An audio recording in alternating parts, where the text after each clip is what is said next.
चलिए, अब कौन है भाई? अंकिता, अंकिता सिंधे। देखिए भाई, मैंने किसको होस्ट बनाया है। अंकिता सिंधे को होस्ट बना दिया, जो सामने दिखी। अब आप बच्चों को एडमिट करते रहिए, रिकॉर्डिंग स्टार्ट हो चुकी है। चलिए अगला, कल हमने स्टडी की थी NH3, आज हम स्टडी करेंगे PH3। ठीक है, तो पहले अमोनिया को कंप्लीट कर लें। अमोनिया की हेबर प्रोसेस हमने कल कंप्लीट की थी, ठीक है। और अमोनिया की जो हेबर प्रोसेस है, तो अब इसकी प्रॉपर्टी में आते हैं। HNO2 HNO3 भी हमने स्टडी किया था। NH3 की जो हेबर प्रोसेस है, उसकी टर्म कंडीशन के साथ हमने उसको नोट किया। अब आता है कि अमोनिया को स्पेशल मेथड से ड्राई करते हैं, क्योंकि अमोनिया का कमर्शियली हम प्रिपरेशन तो कर लेते हैं हेबर प्रोसेस, बट उसमें मॉइस्चर का अमाउंट कुछ होता है। उस मॉइस्चर को रिमूव करने के लिए इसको 3 मटेरियल से ड्राई कभी नहीं करते। एक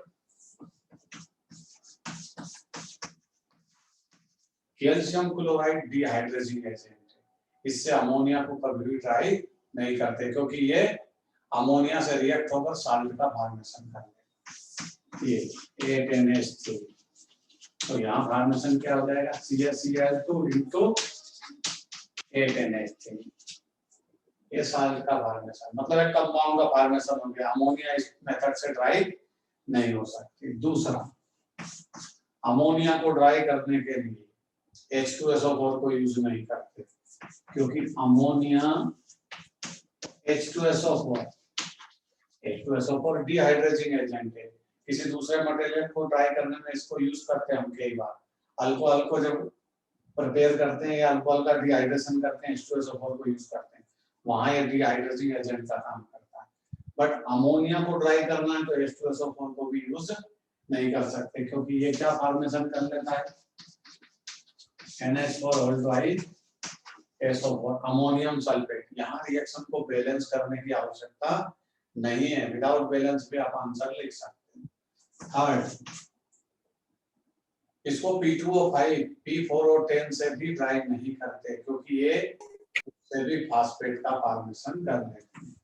जैसे ये P4 और 10, ये भी एक ड्राई हाइड्रोजिंग एजेंट है, डिहाइड्रेजिंग एजेंट, लेकिन अमोनिया को इससे भी ड्राई नहीं करते, क्योंकि ये क्या फास्फेट NH4 ऑल ड्राइज, यहाँ NH4 है ऑल ड्राइज PO4 का फॉर्मेशन करने के, इसलिए तीनों रिएक्शन लिखिए और आंसर उसमें लिखना क्वेश्चन कि अमोनिया को इन तीनों डिहाइड्रेजिंग एजेंट से ड्राई हम नहीं कर सकते। तो क्वेश्चन क्या है, लिखिए, ammonia can not be dry,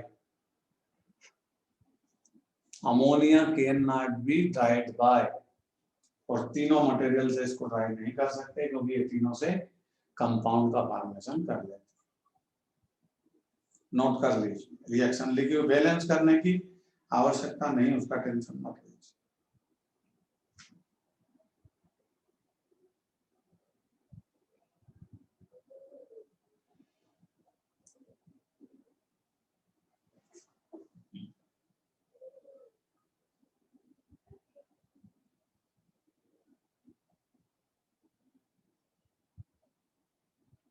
चलिए, रिएक्शन जब नोट कर लें तो यस और नो बोलिए, आगे बढ़ेंगे। कोई एक स्टूडेंट बोल दीजिए जो सबसे स्लो स्पीड में चलता है, जो सबसे स्लो स्पीड में लिखता है, और उसने नोट कर लिया मतलब दुनिया ने कर लिया।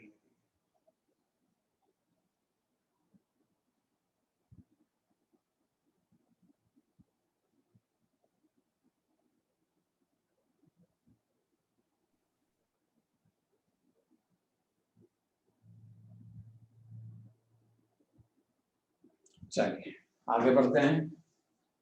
अब अमोनिया की आती है फिजिकल प्रॉपर्टीज, फिर आएगी केमिकल। फिजिकल प्रॉपर्टीज की बात करते हैं। अमोनिया कलरलेस गैस है, लेकिन जब उसको हम लिक्विफाई करते हैं तो उसका कलर चेंज हो जाता है। अमोनिया का क्रिटिकल टेम्परेचर, अमोनिया का क्रिटिकल टेम्परेचर बहुत हायर होता है। क्रिटिकल टेम्परेचर की वैल्यू क्या होती है? हायर। इसलिए अमोनिया आसानी से लिक्विफाई हो जाती है, बिकम लिक्विफाई। आसानी से लिक्विफाई होती है क्योंकि इसका क्रिटिकल टेम्परेचर की वैल्यू हायर है। और ये ध्यान रखिए, किसी भी गैस के लिए क्रिटिकल टेम्परेचर की वैल्यू हायर होती है, वो आसानी से लिक्विफाई होती है। अमोनिया के साथ ऐसा है। इसको बोलते हैं टीयर गैस। टीयर का मतलब आंखों में जब आंसू आते हैं तो उसको अपन टीयर बोलते हैं, क्योंकि इस अमोनिया का यूजेस किसमें करते हैं? जहां कहीं भीड़ भाड़ होती है, लोग आंदोलन करते हैं, तब इस अमोनिया गैस को रिलीज करते हैं, सप्लाई करते हैं उस एरिया पर। तो लोगों की आंखों में आंसू आते हैं और जिसके कारण भीड़ भाड़ भाग जाते हैं, दम घुटने लगता है, आंखों में आंसू आते हैं, इसलिए इसको बोलते हैं टीयर गैस। ये वाटर में सोल्यूबल है, वाटर में ये कंप्लीटली सोल्यूबल है, मोर सोल्यूबल। और इसका सॉल्यूशन कैसा होता है? बेसिक, वीक बेस का फॉर्मेशन होता है, क्योंकि अमोनिया खुद बेसिक नेचर की। अमोनिया के पास लोन पेयर होते हैं, तो अमोनिया तो खुद क्या है? अमोनिया खुद लुईस बेस है, क्योंकि उसके पास लोन पेयर है।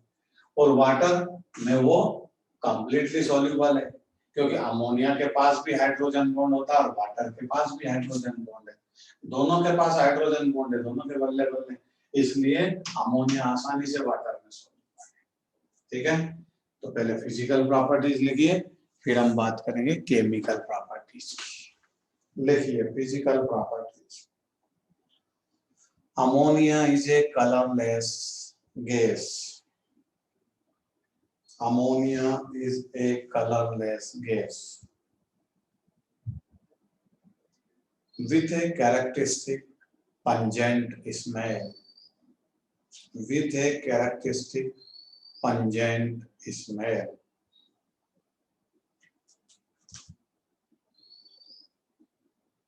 It brings tears. It brings tears into the eye. So it is called tear gas.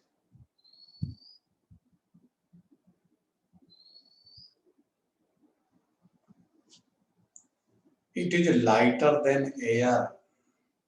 It is lighter than air.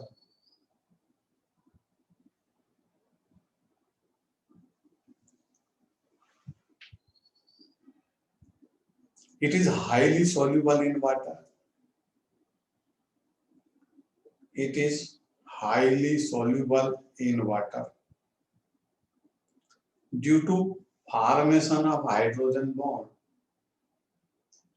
Due to formation of hydrogen bond.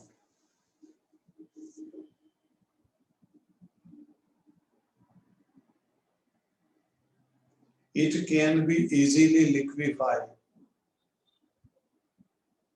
It can be easily liquefied.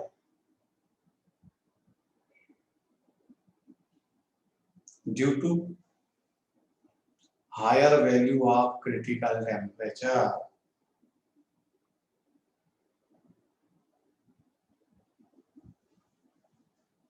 Due to higher value of critical temperature.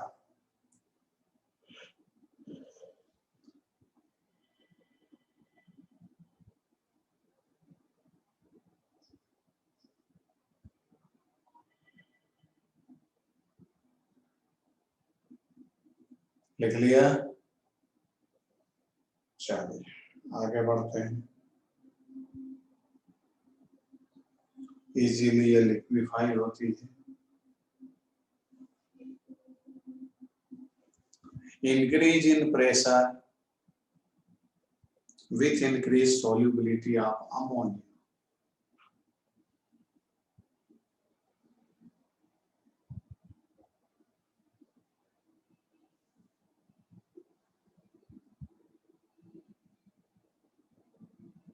अगला point लिखिए, ammonia have higher boiling point. Ammonia have higher boiling point due to their hydrogen bond. Is due to their hydrogen bond. ये इसकी physical properties हुई. अब इसकी chemical properties में चलेंगे. तो केमिकल प्रॉपर्टीज में इतनी कोई विशेष प्रॉपर्टी नहीं है, केवल एक प्रॉपर्टी इसकी फेमस है, वो लिख लीजिए. Reaction with Nessler reagent. Board पर लिखूंगा रिएक्शन. अमोनिया की जो मेन केमिकल प्रॉपर्टीज है वो नोट करिए.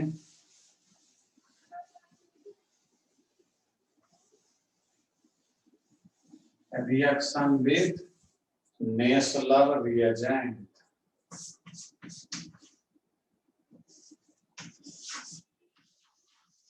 स्पेलिंग देख लेते हैं नेस्लर की क्या है, क्योंकि विचित्र स्पेलिंग है इसकी. NESS LERS ये स्पेलिंग है. Nessler reagent. तो अमोनिया से रिएक्शन करेंगे उसके पहले ये समझेंगे नेस्लर रिएजेंट होता क्या है. नेस्लर रिएजेंट होता है K2H K2HgI4 K2HgI4 ये नेस्लर रिएजेंट है. अमोनिया से इसकी रिएक्शन करेंगे बेसिक मीडियम. तो यहाँ लिखेंगे KOH. चलिए 4KOH कर लेते हैं या 2KOH करेंगे, बैलेंस बाद में कर लेंगे. 2KOH ये होगा इथेन. चलिए क्या फॉर्मेशन होगा वो देखेंगे. उसका नाम क्या है वो लिखेंगे. इसका नाम क्या है, ये जो मटेरियल लिखा K2HgI4 ये नेस्लर रिएजेंट है. बेसिक मीडियम हमने लिया है, अमोनिया से उसकी रिएक्शन कर रहा है. तो एक स्पेशल टाइप का कंपाउंड बनेगा, उसका नाम देखना. इधर क्या रहेगा NH2, फिर सिंगल बॉन्ड रहेगा Hg, यहाँ रहेगा ऑक्सीजन से बॉन्ड, वो इधर आ जाएगा HgO, फिर Hg और इधर आ जाएगा I. एक स्पेशल टाइप के कंपाउंड का फॉर्मेशन. ठीक है, बैलेंस कर लीजिए. रिएक्शन को बैलेंस करना है तो 7KI 7 यहाँ प्लस कर लीजिए. 7KI प्लस एक और मटेरियल है ट्वाइस H2O. देखिए इनसे कोई लेना देना नहीं. अगर आप एग्जाम में भूल जाते हैं छोड़ दीजिए, आपको इससे मतलब है, बस ये मटेरियल ना. फिर से समझिए रिएक्शन. नेस्लर रिएजेंट को जब हम अमोनिया से रिएक्ट करते हैं तो ये 4KOH हो जाएगा.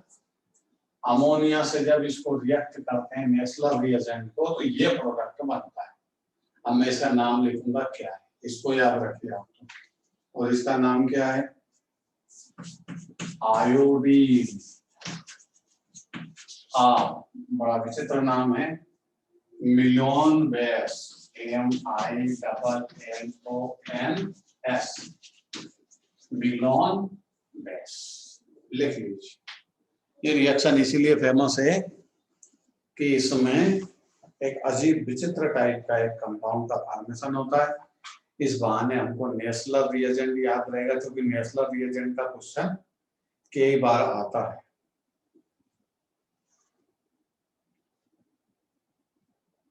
रिएक्शन को बैलेंस मत देखिए, बैलेंस करना कोई जरूरी नहीं है। 4 3 7 4 ये हो गए, तो इस KOH को कितना कर लोगे, यहाँ 7 Ki है ना, इसको 3 कर लीजिए, बैलेंस हो जाएगा, क्योंकि वहां 7 Ki है। ठीक, अब बैलेंस होगा। चलिए, ये बात हुई अमोनिया की।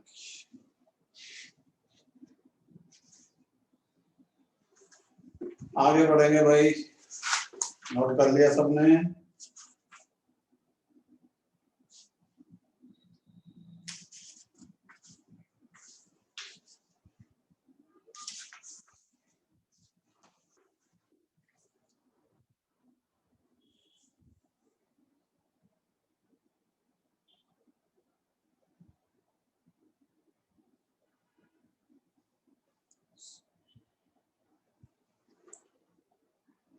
चलिए, हाँ ना बोलिए।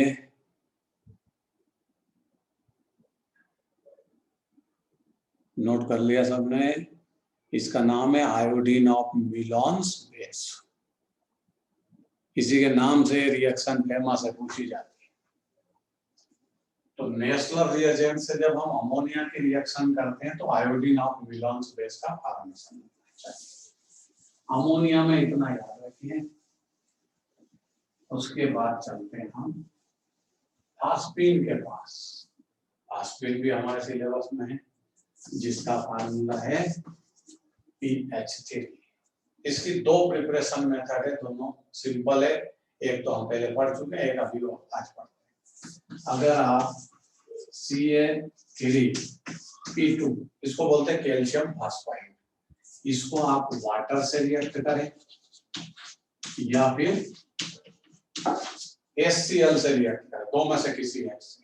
या तो HCl से रिएक्ट कर दीजिए कैल्शियम फास्फाइड को, या इस वाटर से। क्या फॉर्मेशन हो जाएगा? 3CaOH whole twice plus PH3, phosphine gas का फॉर्मेशन हो जाएगा। बैलेंस है रिएक्शन, आप फास्फीन को कर लीजिए डबल, तो बैलेंस हो जाएगा। ठीक है, ये पहली मेथड। दूसरी मेथड आपको पता है, जिसका नाम है डिसप्रपोर्शनेशन। ये रेडॉक्स का एक टाइप है। क्या है ये? रेडॉक्स का एक टाइप है। इस रिएक्शन से भी हम फास्फीन को प्रिपेयर करते हैं, जैसे P4 plus NaOH plus water. तो यहाँ पर हमको मिलेगा NaH2PO2 प्लस PH3। ये चीजें अपने को मिलेंगी। अब हम बैलेंस करेंगे रिएक्शन को। फास्फोरस कितना है? 4। एक तो ये फास्फोरस हो गया, 3 इधर से, इसको बैलेंस कर लो, ये हो गया 3। आप बाकी चीजों को बैलेंस करें तो यहाँ पर अगर 3 करें तो 3 है तो बैलेंस हो गया। H2 6 और 3 9, तो 3 2 6 और 3 9, ये भी बैलेंस है। ऑक्सीजन कितनी है? 3 और 3 6, बैलेंस है। अब देखिए, ये रिएक्शन बैलेंस हो गई। यहाँ फास्फोरस का ऑक्सीडेशन स्टेट क्या है? 0। ये मॉलिक्यूलर स्टेट में, और सेम एटम का molecular oxidation state will be 0, ये रूल है। यहाँ पर फास्फोरस का ऑक्सीडेशन स्टेट +1 और यहाँ पर क्या है? -3। इसीलिए इस रिएक्शन का नाम है डिसप्रपोर्शनेशन रेडॉक्स। और आपको पता है कि डिसप्रपोर्शनेशन रेडॉक्स का मतलब होता है जिसमें एक एलिमेंट अपनी 3 ऑक्सीडेशन स्टेट को शो करे। देख लीजिए, पहले फास्फोरस का ऑक्सीडेशन स्टेट 0 था, बाद में +1 हो गया, फिर +1 से -3 भी चला गया। मतलब वही मटेरियल ऑक्सीडाइज हुआ और वही फास्फोरस रिड्यूस भी हो गया। इसलिए ऐसे रेडॉक्स का नाम होता है डिसप्रपोर्शनेशन रेडॉक्स। दोनों रिएक्शन नोट कर लीजिए। ये फास्फीन की प्रिपरेशन मेथड है। फिर मैं फिजिकल और केमिकल प्रॉपर्टीज की स्टडी करते हैं।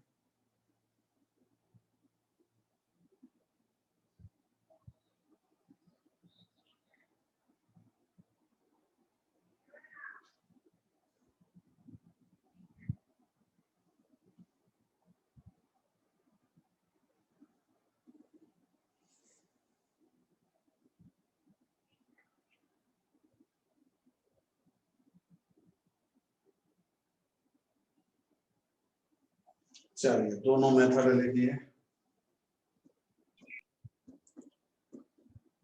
ये डिस्प्रोपोर्शनेशन वाली रेडाक्स लैब मेथड है। कौन सी मेथड है? Lab method. और पहली वाली मेथड जनरल मेथड है।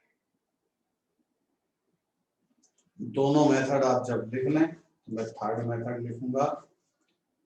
फास्फोरस एसिड को जब हम हीट सप्लाई करते हैं, जैसे ये सेकंड मेथड थी, अब थर्ड मेथड क्या है फास्फिन की? 4H3PO3, ये होता है phosphorus acid. Phosphorus, phosphoric acid अलग होता है, बाद में आएगा। अभी ये फास्फोरस एसिड, इसको जब हम हीट सप्लाई करते हैं तो पहले आपको मिलेगा phosphoric acid, मेटाफास्फोरिक acid 3H3PO4, 3H3PO4, और यहाँ मिल जाएगा आपको PH3। ये फास्फोरिक एसिड है। H3PO4 फास्फोरिक एसिड है। और पहले वाला जो लिखा था वो क्या है? Phosphorus acid. तो फास्फोरस एसिड को हीट सप्लाई करते हैं तो भी हमें phosphine gas, phosphine not phosphine, phosphine gas मिल जाती है। ये थर्ड मेथड है।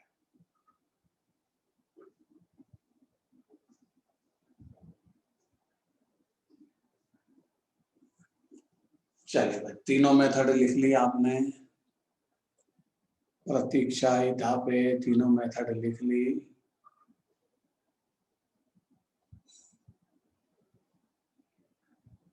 कोई प्रॉब्लम किसी बच्चे को? आवाज आ रही है? हाँ ना तुम लोग कम बोलते हो, स्पीकर ऑन करके हाँ ना बोलते रहा करो, या दूसरों को बिठा जाते हो। मेरे को लगता है छोटे सिस्टर या ब्रदर को बिठा जाते हो। साक्षी घाटगे, साक्षी घाटगे ने हाँ बोला है। बोले हाँ सर, हम छोटे ब्रदर और छोटी सिस्टर को बिठा के चले जाते। कब तक बैठे सर, ऑनलाइन में थक जाते हैं, 3-3 4-4 क्लास होती है, और ऑनलाइन में तो ज्यादा ही सर पढ़ाते हैं, बंद ही नहीं करते रोज पढ़ाना, कभी नहीं बोलते बेटा आराम कर लो। चलिए physical properties of phosphine, physical properties of phosphine. Phosphine की फिजिकल प्रॉपर्टी, ये अमोनिया की छोटी सिस्टर है। NH3 के बाद PH3 का नंबर आता है। Property physical, it is weak base than ammonia, it is weak base than ammonia, ये अमोनिया से वीक बेस है। it is colorless gas, it is colorless gas with rotten fish smell, ROTTEN, rotten fish smell. इसकी जो smell है वो rotten fish की तरह आती है। रोटन फिश का मतलब समझते हो आप? एक फिश मार्केट में जाते हो, जब स्मेल आती है वो भी अजीबोगरीब अलग होती है। और एक फिश रोटन मतलब फिश सड़ गई, खत्म हो गई, खराब हो गई, उसमें से जो स्मेल आती है वो तो और बहुत अच्छी आती है। उस टाइप की फास्फिन से स्मेल आती है, रोटन फिश स्मेल, सड़ी हुई मछली की तरह। And is it highly poisonous in nature. Ammonia tear gas थी, बट ये पॉइजनस नेचर, इससे सीधा आदमी ऊपर जाता है। It is highly poisonous in nature. Less soluble in water, ammonia completely soluble थी, ये less soluble in water, and their solution is neutral, इसका सॉल्यूशन न्यूट्रल होगा। अमोनिया का सॉल्यूशन बेसिक होता है, बट अमोनिया का सॉल्यूशन भी वीक बेस होता है, तो इसका सॉल्यूशन कैसा हो गया? Neutral.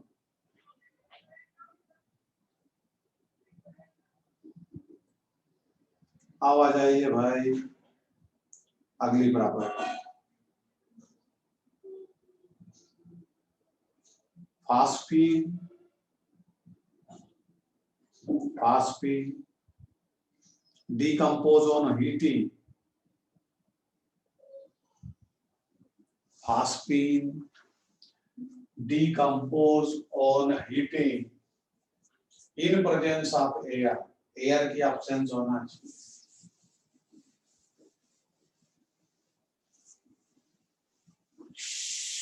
On decomposition of phosphine in presence absent of air, air की absence ही होना चाहिए। ये pH थी, इसको हीट सप्लाई की, एयर के साथ होगी तो फिर रिएक्शन बदल जाएगा, तो यहाँ क्या बन जाएगा? P4, इसको 4 कर लीजिए, अब क्या बचा? 12, मतलब 6H, हाइड्रोजन गैस को लिबरेट करते हैं, ठीक है। पहला केमिकल प्रॉपर्टी, इसको हीट करते हैं फास्फीन को, तो ये P4 और हाइड्रोजन गैस में कन्वर्ट हो जाएगा, बट एयर की प्रेजेंस ही नहीं होना चाहिए। अगर एयर होगी तो फिर ये ऑक्सीजन से रिएक्ट हो जाएगी, कोई और बनेगा। दूसरी में reaction, chemical property, reaction with chlorine, phosphine को PH3 को जब हम क्लोरीन से रिएक्ट करते हैं तो यहाँ बन जाता है PCl3, और क्या बन जाएगा? HCl, 3HCl कर लीजिए, ऐसे बैलेंस कर लीजिए, ये हो गई बैलेंस। तो फास्फीन का क्लोरीनेशन करते हैं तो PCl3 का फॉर्मेशन होता है, और अगर एक्सेस ले लें क्लोरीन का और एक्सेस कर लें तो देखिए भाई PH3 प्लस Cl2, और ये Cl2 कैसा है? एक्सेस, तो क्या बन जाएगा? PCl5 प्लस 5HCl, बैलेंस कर लीजिए, 5 और 5 10, NCl, ठीक है। अब भाई PCl5 की एक बात और कर लें, कल हमने एक बात इसकी की थी, दोनों बात को मैं रिपीट कर देता PCl5 की, क्योंकि वो एग्जाम ओरिएंटेड क्वेश्चन है, तो ध्यान से सुनिए। PCl5 की दो बातें याद रखें, एक PCl5 में 3 क्लोरीन ट्राइगोनल स्टेप में है, और इन तीनों क्लोरीन का बॉन्ड एंगल 120 डिग्री है, क्लियर। एक क्लोरीन कहाँ है? अपर साइड, एक क्लोरीन डाउन साइड, ये PCl5 का डायग्राम, 5 सिग्मा बॉन्ड है, इसलिए इसका हाइब्रिडाइजेशन क्या है? sp3d, कल ये हमने समझा दिया था। दूसरी चीज, इस क्लोरीन से इसका बॉन्ड एंगल, ये और ये, इस क्लोरीन का इससे ये बॉन्ड एंगल कितने डिग्री का है? 90 डिग्री, ठीक है। अगली कहानी, PCl5 में ये PCl बॉन्ड जिसको हम बोलते हैं axial bond length of PCl, कल आपको बोला था इज लॉन्गर, ये लॉन्गर होती है किसके कंपैरिजन में? इक्वेटोरियल PCl बॉन्ड लेंथ, तो ये भी आपको याद है। अगली बात, इतना कहानी तो हमने कल शायद सुना दी थी, आपको दिखवा भी दी थी। अब इसकी जो एक स्टोरी और रह गई थी वो सुन लीजिए। PCl5 ये गैस फेस की कहानी है, ये पूरी कहानी कौन से फेस की है? गैस फेस की। अब इसकी PCl5 की ज्योमेट्री क्या होती है वो भी सुन लीजिए। ट्राइगोनल बाइपिरामिडल, ज्योमेट्री होती है इसकी ट्राइगोनल बाइपिरामिडल। ये तो गैस फेस की कहानी। PCl5 सॉलिड स्टेट में भी होता है और सॉलिड स्टेट में क्या कर लेता है, सॉलिड स्टेट में ये पॉजिटिव और नेगेटिव आयन के फॉर्म में होता है, आयोनिक कंपाउंड की तरह बिहेव करता है। कैसे, ये PCl5, ये इसके दो मालिक, ठीक है। अब क्या होगा, ये सॉलिड स्टेट की बात कर रहे हैं, एक क्या बन जाएगा PCl4 पॉजिटिव आयन, मतलब इसने एक इलेक्ट्रॉन रिलीज कर दिया, दूसरे पार्ट को दे दिया। टोटल 10 है, 4 एक जगह हो जाएंगे, 6 एक जगह हो जाएंगे। PCl6 नेगेटिव, ये वाला आयन पॉजिटिव हो गया, वो वाला आयन नेगेटिव हो गया, दोनों का अट्रैक्शन है।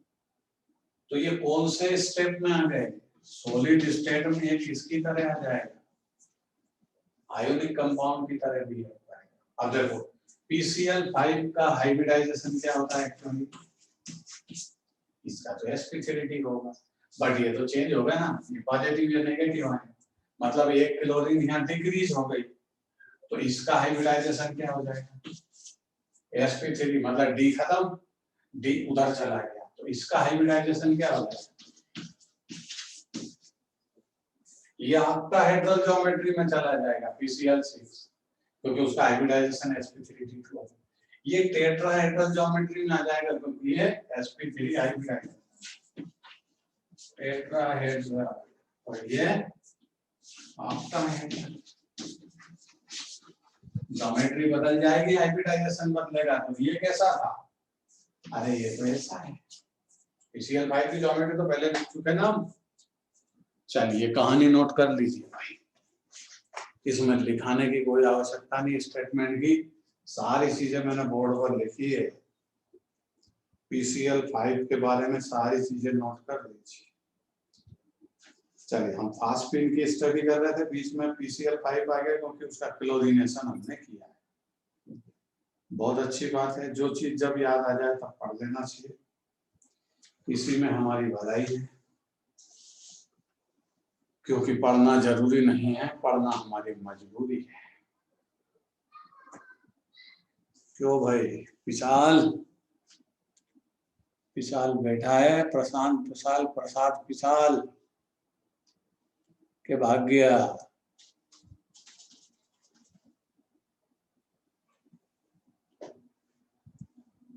अंकिता जाधव, आवाज आ रही है मेरी,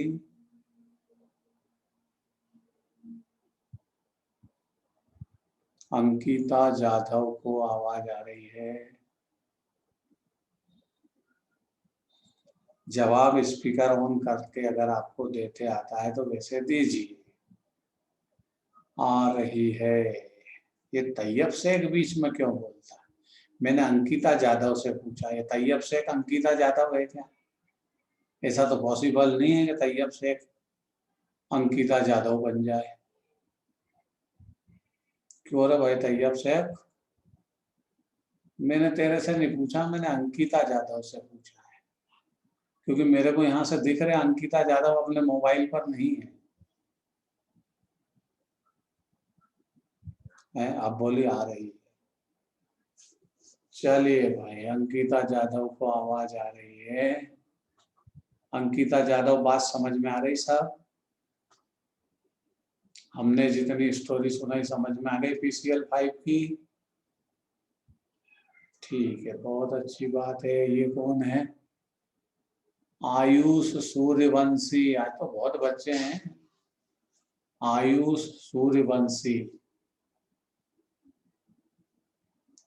आवाज आ रही है भाई हमारी, आयुष सूर्यवंशी,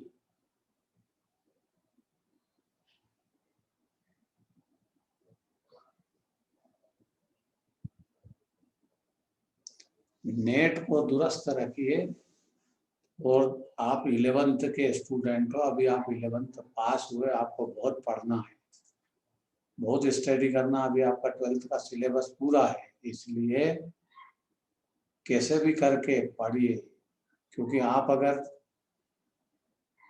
क्लास से भागने लगोगे, स्ट्रेंथ कम होगी तो कौन पढ़ाएगा। अंकिता यादव को जेईई मेंस है या नीट की है? अंकिता यादव, आयुष को भी आवाज आ रही है। अंकिता यादव, आप नीट के हैं या जेईई मेंस के? जेईई के हैं। अंकिता मतलब आप चश्मा लगा के आगे बैठती थी, वही है क्या, जो मेरे से ज्यादा डाउट पूछती थी? हाँ ना बोलिए।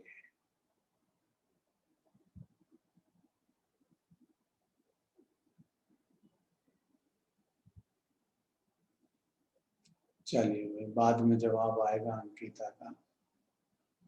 आयुष का जवाब आ गया? हाँ, चलिए आगे बढ़िए भाई। फास्टफीड खत्म हुई, फास्टफीड के बाद हम आगे चलते हैं। पढ़ते पढ़ते बीच में दूसरी बातें भी करना पड़ती है ताकि हमारा मन थोड़ा सा पढ़ने में लगा रहे। चलिए, PCl 5 की ये बातें याद रखिए जो आपको बोर्ड पर समझाई, ठीक है। अब लिखिए ऑक्सी एसिड ऑफ फास्फोरस। ये भी भाई बहुत इंपॉर्टेंट क्वेश्चन है जिस हेडिंग को हम लिख रहे हैं, ऑक्सी एसिड ऑफ फास्फोरस। चलिए भाई, ऑक्सी एसिड ऑफ फास्फोरस। अब ऑक्सी एसिड तो सभी के पूछे जाते हैं, जैसे अगली फैमिली में जाओगे तो सल्फर के ऑक्सी एसिड पूछेगा, उसके अगली फैमिली में जाओगे तो क्लोरीन के ऑक्सी एसिड पूछेगा। वो क्वेश्चन पूछने में हमारा पीछा नहीं छोड़ेगा, परेशान करेगा। तो ऑक्सी एसिड बहुत ज्यादा ना पढ़ के तीन चार ऑक्सी एसिड सबके याद होना। चलिए, oxy acid of phosphorus, oxy acid of phosphorus. पहला एलिमेंट इसका कौन था? नाइट्रोजन। तो नाइट्रोजन के ऑक्सी एसिड कल हमने थोड़ा सा उसके बारे में आपको हिंट दी थी, HNO2 और HNO3। HNO3 strong oxidising agent की ही तरह काम करेगा ओनली, जबकि HNO2 ऑक्सीडाइजिंग एजेंट और रिड्यूसिंग एजेंट दोनों की तरह काम करता था। उसका कारण था कि HNO3 में नाइट्रोजन का ऑक्सीडेशन स्टेट +5 जो मैक्सिमम था, वो अपने ऑक्सीडेशन स्टेट को एक्सटेंड नहीं कर पाता, इसलिए HNO3 act as only oxidising agent. But HNO2 इसमें नाइट्रोजन अपने ऑक्सीडेशन इंटरमीडिएट ऑक्सीडेशन स्टेट में वो अपना ऑक्सीडेशन स्टेट +3 रखता, +3 से वो इंक्रीज भी कर सकता, +5 तक जा सकता, -3 तक भी ले जा सकता है। इसके कारण HNO2 ऑक्सीडाइजिंग एजेंट और रिड्यूसिंग एजेंट दोनों की तरह काम करता है। अब अभी हम पढ़ेंगे फास्फोरस के ऑक्सी एसिड और फिर लास्ट में पढ़ेंगे नाइट्रोजन का ऑक्सी एसिड HNO3, ठीक है। तो पहले फास्फोरस के ऑक्सी एसिड देखते हैं कौन कौन है। पहला H3PO3, इसको सीधा स्टेटमेंट में नाम बोलूंगा, क्या नाम बोलते हैं? फास्फोरस OUS लिखा है, फास्फोरस एसिड, ये इसका प्रोनाउंसिएशन।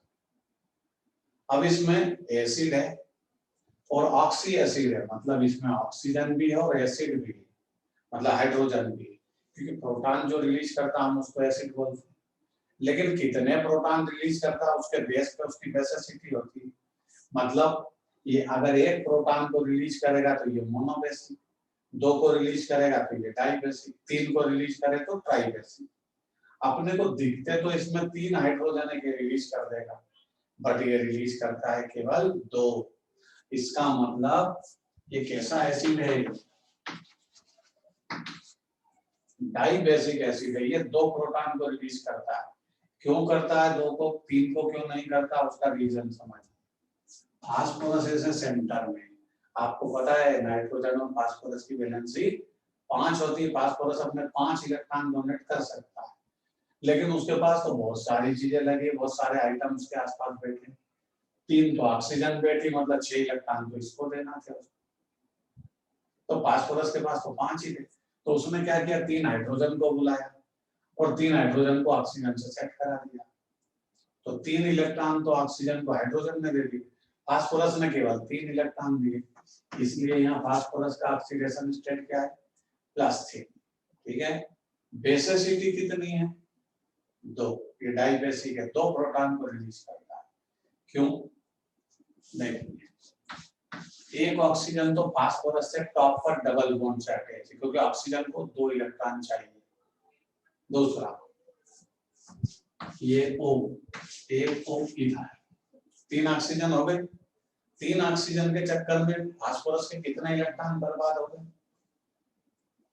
1 2 2 4। डबल बॉन्ड मतलब 2 इलेक्ट्रॉन दिए, सिंगल बॉन्ड मतलब सिंगल इलेक्ट्रॉन डोनेट किया। तो फास्फोरस के 4 इलेक्ट्रॉन बर्बाद हो चुके हैं 3 ऑक्सीजन के चक्कर में। बट इस ऑक्सीजन को तो उसने 2 इलेक्ट्रॉन दिए, तो ये ऑक्सीजन तो बल्ले बल्ले आराम से रहेगी इसके पास। बट इनको कितने कितने इलेक्ट्रॉन दिए, एक एक रुकेगी या भागेगी। इसलिए फास्फोरस क्या करता है, दूसरी जगह से हाइड्रोजन को बुलाता है और बोलता है इनसे एक एक बॉन्डिंग कर लीजिए, ये कर ली बॉन्डिंग। ठीक है, अब समस्या ये कि अभी इसका फार्मूला कंप्लीट नहीं हुआ है। फास्फोरस के कितने इलेक्ट्रॉन है रिमेनिंग, 4 खर्च हुए हैं। ऑक्सीजन का स्टेट कंप्लीट हो चुका है, एक हाइड्रोजन इससे इलेक्ट्रॉन दिलाया, एक फास्फोरस ने दिया। इस ऑक्सीजन को एक इलेक्ट्रॉन इसने दिया, एक हाइड्रोजन से मिलवाया। ऑक्सीजन के काम खत्म हो चुके हैं, एक हाइड्रोजन अभी बाकी है।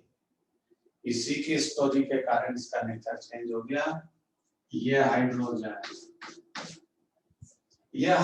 जो अटैच है वो डायरेक्ट ऑक्सीजन से अटैच नहीं है, ये डायरेक्ट किससे अटैच है, फास्फोरस से अटैच है, क्योंकि ऑक्सीजन के पास तो जगह ही नहीं थी। फास्फोरस का एक इलेक्ट्रॉन बचा था, उसने हाइड्रोजन को डोनेट कर दिया। इसका मतलब ये पीएच बॉन्ड है, और पीएच बॉन्ड कैसा होगा, स्ट्रॉन्ग, ये हाइड्रोजन रिलीज नहीं होगा। ध्यान रखिए, एसिड में से वही हाइड्रोजन रिलीज होते हैं जो हायर इलेक्ट्रोनेगेटिविटी एलिमेंट से अटैच हो। यहाँ पर ऑक्सीजन की इलेक्ट्रोनेगेटिविटी हायर है, तो हाइड्रोजन के इलेक्ट्रॉन ऑक्सीजन के साइड शिफ्ट होंगे, ये रिलीज हो जाए। ये भी इधर रिलीज होगा, ये प्रोटॉन के फॉर्म में यहाँ से चला जाएगा। जो मैंने स्क्वायर बनाए केवल वो 2 ही हाइड्रोजन रिलीज होंगे, इसलिए डाई बेसिक नेचर। अगला H3PO4, इसका नाम है फास्फोरिक एसिड, उसका नाम था फास्फोरस एसिड। मैंने अगले हिसाब किताब ना लिखे, आपको लिखना है फास्फोरस, ये फास्फोरिक एसिड। ठीक है, इसको आप तो फास्फोरिक एसिड के नाम से भी जानते हैं, चलिए जानते होंगे। ये कितने प्रोटॉन रिलीज करता है, ये 3 प्रोटॉन रिलीज करता है, मतलब ये ट्राई बेसिक है। अब ये 3 प्रोटॉन रिलीज कैसे करता है वो देख लीजिए। पहले फास्फोरस का ऑक्सीडेशन स्टेट पता करें। ऑक्सीजन कितनी है, 4। एक ऑक्सीजन 2 इलेक्ट्रॉन गेन करती है, तो 4 ऑक्सीजन कितने गेन करेगी, 8 इलेक्ट्रॉन। 3 किसने दिए, हाइड्रोजन ने, तो फास्फोरस ने कितने दिए, +5। फास्फोरस का ऑक्सीडेशन स्टेट यहाँ +5 पे वो दे सकता है मैक्सिमम ऑक्सीडेशन स्टेट में, इसलिए ये भी ऑक्सीडाइजिंग एजेंट की तरह काम करेगा, ये रिड्यूसिंग एजेंट की तरह काम नहीं कर सकता। अब ये 3 प्रोटॉन कैसे रिलीज करता है वो देखें। ये फास्फोरस एक ऑक्सीजन को तो डबल बॉन्ड से देगा, ये 3 ऑक्सीजन अभी और अटैच है, 4 ऑक्सीजन है, तो तीनों सिंगल बॉन्ड से अटैच हो, और इन तीनों ऑक्सीजन से 3 हाइड्रोजन अटैच है, 1 2 3, 1 2 3, ये तीनों हाइड्रोजन ये रिलीज करेगा, इसलिए ट्राइबेसिक। एक और एसिड है इसमें HPO3 मेटाफॉस्फोरिक एसिड। ठीक है, इसका डायग्राम बाद में बनाएंगे, इन दोनों के पहले नोट कर लीजिए। सारी कहानी मैंने समझा दी है।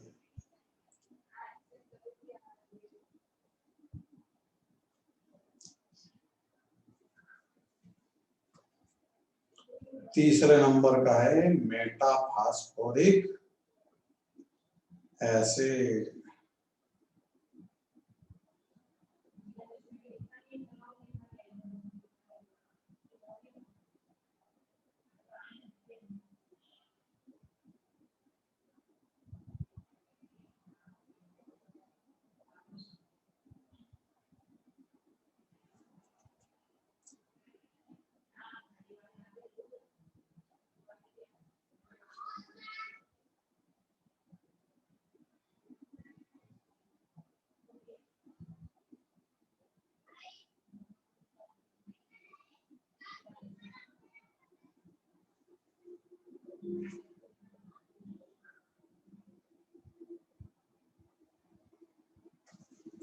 चलिए भाई, नोट कर लिया होगा। अब आते हैं मेटाफॉस्फोरिक एसिड।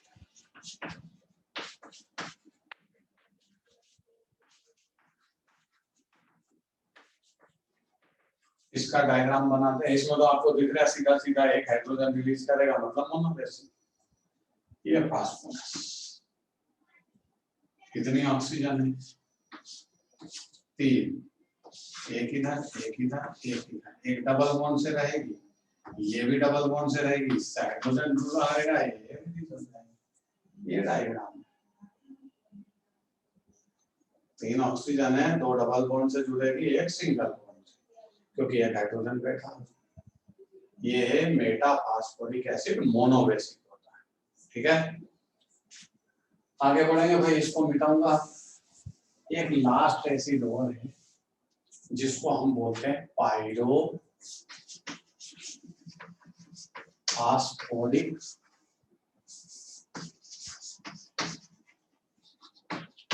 एसिड। पायरो मतलब डबल हो जाता है, इसका डबल, बट उसमें से वाटर माइनस होगा। तो यहाँ क्या होगा? H4P2O7, मतलब इसमें से हाइड्रोजन कितना चले गए? ये अगर डबल करोगे पूरा, तो यहाँ से 6 हाइड्रोजन होना था, बचे कितने हाइड्रोजन? 4, मतलब 2 हाइड्रोजन गए। ये डबल करते तो ऑक्सीजन, ये देखो डबल करके देखते हैं, तो 2 हाइड्रोजन 6, तो 4 बची, मतलब 2 हाइड्रोजन गए। ऑक्सीजन 8 होना थी, 7 है, मतलब इसमें से वाटर मॉलिक्यूल माइनस हो चुका है। तो इसी फास्फोरिक एसिड से क्या बन जाता है? Pyrophosphoric acid. और पायरोफॉस्फोरिक एसिड का डायग्राम बनाएंगे। पायरोफॉस्फोरिक एसिड कैसा होगा? टेट्राबेसिक। कैसा होगा? टेट्राबेसिक, 4 हाइड्रोजन रिलीज करेगा, क्योंकि है उसके पास 4।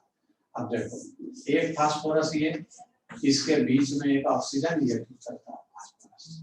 2 फास्फोरस है, एक यहाँ, उसके बीच में एक ऑक्सीजन। अब बची 6 ऑक्सीजन, तो एक को लगाओ डबल बॉन्ड से, इधर भी एक को डबल बॉन्ड से लगा दो, बची कितनी? 1 2 3 खत्म हो गई, अभी 4 बची है। एक इधर लगाओ, एक इधर लगाओ, इसको एक इधर लगाओ, एक इधर लगाओ, ये ऑक्सीजन लगा, ये लगा, ये लगा, ये लगा। अब बचे अपने पास क्या? 2 हाइड्रोजन नहीं, 4 हाइड्रोजन। एक को इससे लगाओ, एक को इससे लगाओ, एक को इससे लगाओ, एक को इससे लगाओ, और ऐसा राउंड बनाओ। राउंड बना के बोलो कि ये 4 हाइड्रोजन रिलीज हो जाएंगे, ये बन गया। ठीक है, इस तरह ये पायरोफॉस्फोरिक एसिड का डायग्राम है, बना दीजिए। 4 याद रखिए, इसमें ज्यादा याद नहीं करना, क्योंकि ज्यादा याद करना, ज्यादा पढ़ना स्वास्थ्य के लिए हानिकारक है।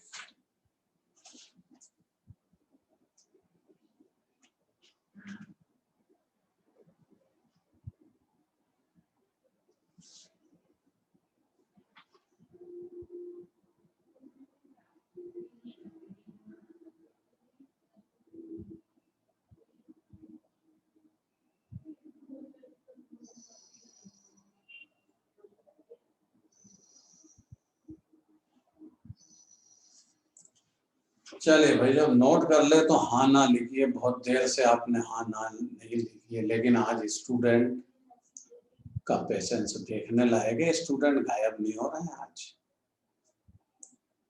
पढ़ने लगे। मतलब 11th के स्टूडेंट पढ़ने लगे। पढ़ना है बेटा, पढ़ना अपनी मजबूरी है। पढ़ना जरूरी थोड़ी है। ना पढ़ना कोई अच्छा लगता, ना पढ़ाना अच्छा लगता। बस ऑनलाइन में ये फैसिलिटी रहती है, हम घर में बैठे रहते हैं, टेंशन नहीं रहता है स्कूल का।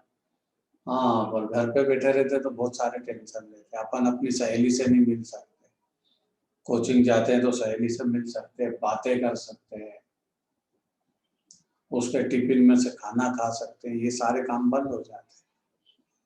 अब तो घर का खाना खाना है।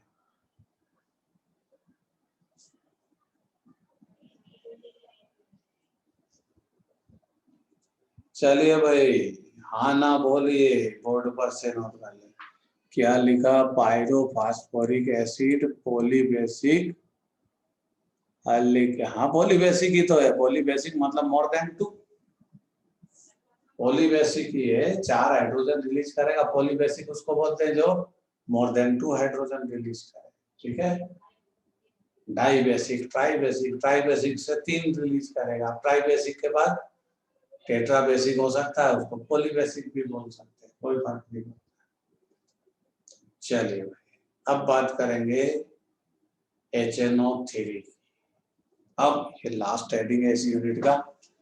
इसमें बहुत ज्यादा डिटेल स्टडी नहीं करेंगे, लेकिन स्टडी करेंगे जितना हमारी बोर्ड बुक में है उतना आपको स्टडी करना है, क्योंकि उतना ही आएगा। क्योंकि नाइट्रिक एसिड में रिएक्शंस बहुत सारी और सब एक जैसी कंफ्यूज करने वाले, तो उनको याद करना डिफिकल्टी नहीं है, नामुमकिन है। इसलिए उसका जनरल आइडिया हमने HNO3, नाइट्रोजन का ऑक्सीडेशन स्टेट +5, नेम इसका नाइट्रिक एसिड। ठीक है। Oxidation state +5 cannot extend their oxidation state, so only act as GOA, means ये केवल ऑक्सीडाइजिंग एजेंट की ही तरह काम करेगा, रिड्यूसिंग एजेंट की तरह नहीं। ये पहले भी पढ़ चुके हैं, वापस से मैंने रिवाइज किया। पहले HNO3 का मैं स्ट्रक्चर डिजाइन करूंगा। ये नाइट्रोजन इसमें सेंटर में होता है, एक ऑक्सीजन कोवेलेंट बॉन्ड से, कोऑर्डिनेट कोवेलेंट बॉन्ड से ऐसे अटैच होती। नाइट्रोजन के पास एक लोन पेयर होता है। ऑक्सीजन कितनी है? 3। एक नाइट्रोजन के डबल बॉन्ड से ऑक्सीजन अटैच होती है, मतलब NO2 ग्रुप बन जाता, सीधी सी बात। और फिर नाइट्रोजन से एक ऑक्सीजन सिंगल बॉन्ड से अटैच होती है, क्योंकि एक ऑक्सीजन को हाइड्रोजन का इंतजार है। ये आ गया है, HNO3 में एक हाइड्रोजन होता है। ये NO3 का डायग्राम है। अब ये एसिड है, अरे इसको एसिड बोलते हैं, मतलब प्रोटॉन जाएगा। प्रोटॉन क्यों जाता है वो समझेंगे। ये जाएगा, उसके 2 कारण हैं। एक तो ये इसमें ऑक्सीजन से फ्रेंडशिप की है हाइड्रोजन ने, हाथ पैर में दम नहीं, हम किसी से कम नहीं, वो वाला हिसाब है इसका। इलेक्ट्रॉन तो एक है, इंटरनेशनल भिखारी है। एक इलेक्ट्रॉन लेकर के ऑक्सीजन के पास आता, बोले हम कोवेलेंट बॉन्ड फॉर्मेशन करें। ऑक्सीजन बोलती है हाँ ठीक है करते हैं, और उससे बॉन्ड फॉर्मेशन करती है और इलेक्ट्रॉन को अपनी तरफ अट्रैक्ट कर लेती है, क्योंकि ऑक्सीजन की इलेक्ट्रोनेगेटिविटी आया है। हाइड्रोजन को अपनी गलती की फीलिंग होती है, बोले तो वजह से पंखा ले लिया, फालतू ही कोवेलेंट बॉन्ड बना लिया। अब इलेक्ट्रॉन चला गया तो ये क्या हो गया? पार्शियली नेगेटिव हाइड्रोजन हो गया partially positive. Partially positive it means जाना है, चला जाता है। इसलिए HNO3 एसिड है, एक कारण तो ये। दूसरा कारण ये है कि ये NO3, अलग से डायग्राम बनाऊंगा, ये NO3 ऐसे होता है। अरे मालिक्यूल तो स्फेरिकल शेप होता, कैसे भी डायग्राम बना लो। मैंने H कहाँ लगाया था? यहाँ लगा रखा, ये है डायग्राम, फिर बनाते। बट एज क्यों चला जाता उसका दूसरा कारण समझ। अगर एज चला जाएगा तो ये मैंने क्या बना दिया, ये तो नेगेटिव बना दिया, मतलब ये नाइट्रेट आयन, कौन सा आयन है ये, नाइट्रेट आयन। अब नाइट्रेट आयन की कहानी सुनिए, क्यों इसने हाइड्रोजन को रिलीज कर दिया। ये नाइट्रोजन आयन में ये पाई बॉन्ड बैठे, ये बैठा ना नाइट्रोजन ऑक्सीजन के बीच, क्या है, पाई बॉन्ड। और पाई बॉन्ड क्या होते हैं, पाई बॉन्ड तो वीक होते हैं और पूरे कंपाउंड में वो डीलोकेलाइज्ड होते हैं। ये पाई बॉन्ड कभी तो इस नाइट्रोजन ऑक्सीजन के बीच होंगे, तो कभी इसके बीच में बन जाएंगे, और कभी इसके बीच में फॉर्मेशन कर लेंगे। 3 इसके रेजोनेटिंग स्ट्रक्चर हो जाएंगे, बना के समझाता। ये कौन से स्ट्रक्चर हो गए, रेजोनेटिंग स्ट्रक्चर। रेजोनेटिंग स्ट्रक्चर का मतलब क्या होता है, delocalisation electron of pi bond, pi bond के इलेक्ट्रॉन का डीलोकेलाइजेशन पूरे कंपाउंड में सर्कुलेशन। अभी ये किसके पास है, इसके पास, ये इसके परमानेंट पाई बॉन्ड नहीं है, ये चेंज होगा, ये यहां से घूम करके इसके साथ आ जाएगा। देखिए क्या होगा, ये अपनी जगह, बट ये पाई बॉन्ड इधर आ गया, तो ये इसके साथ डबल हो गया, ये ऑक्सीजन नेगेटिव, बदल गया स्ट्रक्चर। अब ये पाई बॉन्ड इसका भी सगा नहीं है, ये इसके साथ चला जाएगा, ये आ गया इसके साथ, ये डबल बॉन्ड, एक सिंगल बॉन्ड से रहेगी, ये आ गया, हो गया चेंज। तीसरा स्ट्रक्चर ये है, ये डबल बॉन्ड यहाँ आ गया, ये आ गया, ये बॉन्ड पे ये ऑक्सीजन डबल बॉन्ड से, डबल बॉन्ड इधर आना है, डबल बॉन्ड ये यहाँ है ना, कहाँ गया है ये डबल बॉन्ड, तो डबल बॉन्ड इधर आ जाएगा, ये सिंगल बॉन्ड। तो NO3 माइनस, जिसको हम नाइट्रेट आयन बोलते हैं, ये 3 रेजोनेटिंग स्ट्रक्चर में, और आप पढ़ चुके हो resonating structure directly proportional to stability. जितने ज्यादा रेजोनेटिंग स्ट्रक्चर होंगे उतने मॉलिक्यूल की स्टेबिलिटी हायर होगी। अरे ये खुद अपनी स्टेबिलिटी कंफर्ट फील करता है, तो हाइड्रोजन को अपने घर क्यों रखेगा, इसलिए हाइड्रोजन को बोलेगा बाय बाय, तो हाइड्रोजन यहाँ से चला जाएगा, क्योंकि ये अपनी दुनिया में मस्त है, अपने रेजोनेटिंग स्ट्रक्चर से नाइट्रेट आयन अपनी स्टेबिलिटी गेन करता है। अब भागेगा कब, ऐसे ही नहीं भाग जाता कि एसिडिक है तो चला गया हाइड्रोजन, वाटर में डिसॉल्व करेंगे तब। जैसे ये HNO3 आपने इसको वाटर में डिसॉल्व किया, तो वाटर वीक एसिड, और जो वीक एसिड होगा वो प्रोटॉन गेनर बनेगा ब्रोस्टेड लॉजिक के अकॉर्डिंग, तो वाटर प्रोटॉन गेनर है, ये हाइड्रोजन इधर से आएगा इधर, तो रिएक्शन क्या हो जाएगी, ये किस में बदल गया, NO3 माइनस, और ये किस में बदल गया, H3O पॉजिटिव। तो ये HNO3 का conjugate base, NO3 minus HNO3 का कंजुगेट बेस है, आपको समझा चुके हैं। जब कोई एसिड अपने प्रोटॉन को रिलीज करे और रिमेनिंग नेगेटिव एटम्स आयन में कन्वर्ट हो, वो उसका कंजुगेट बेस। तो ये HNO3 का कंजुगेट बेस, ठीक है। NO3 minus nitrate ion resonating structure के कारण ये स्टेबिलिटी गेन करता है, और ये इसके 3 रेजोनेटिंग स्ट्रक्चर। अब इसने प्रोटॉन डोनेट किया वाटर को, तो ये क्या बना, प्रोटॉन डोनर, तो ये क्या हो गया एसिड, ये प्रोटॉन गेनर, तो ये फॉस्फोराइलेशन के अकॉर्डिंग क्या हो गया बेस। तो यहाँ कंपैरेटिवली स्टडी है, सब एसिड होते हैं सब बेस होते हैं। चलिए नोट करिए भाई, कहानी को नोट कर लीजिए भाई।